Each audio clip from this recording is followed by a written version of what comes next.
വിജയുടെ മകൻ ജേസൺ സഞ്ജയ് ആദ്യമായി സംവിധാനം ചെയ്യുന്ന ചിത്രത്തിന്റെ ടൈറ്റിൽ പുറത്തുവിട്ടു. സിഗ്മ എന്നാണ് ചിത്രത്തിന് പേര് നൽകിയിരിക്കുന്നത്.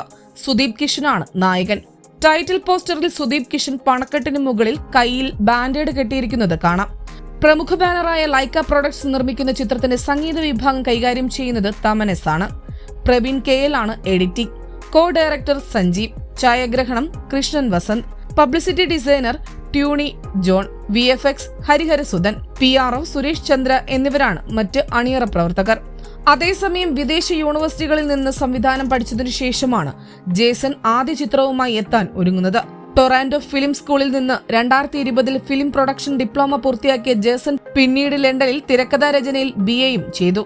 വിജയുടെ മകൻ ആദ്യമായി സംവിധാനം ചെയ്യുന്ന ചിത്രമെന്ന നിലയിൽ തമിഴ് സിനിമ പ്രേമികളുടെ ശ്രദ്ധ ഇതിനോടകം തന്നെ നേടിയിട്ടുണ്ട്.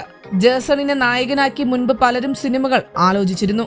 തന്റെ മകനെ നായകനാക്കി സിനിമയൊരുക്കാൻ കഥ പറഞ്ഞവരിൽ അൽഫോൺസ് പുത്രനുമുണ്ടെന്ന് വിജയ് ഒരിക്കൽ പറഞ്ഞിരുന്നു. അതേസമയം ജനനായകനാണ് വിജയുടേതായി റിലീസ് ചെയ്യാനിരിക്കുന്ന ചിത്രം. അടുത്ത വർഷം ജനുവരി 9 ചിത്രം തിയേറ്ററുകളിലെത്തും. വിജയുടെ സിനിമാ കരിയറിലെ അവസാന ചിത്രം കൂടിയാണ് ജനനായകൻ. വിനോദ് സംവിധാനം ചെയ്യുന്ന ചിത്രത്തിന്റെ ഫസ്റ്റ് സിംഗിൾ കഴിഞ്ഞ ദിവസം റിലീസ് ചെയ്തിരുന്നു.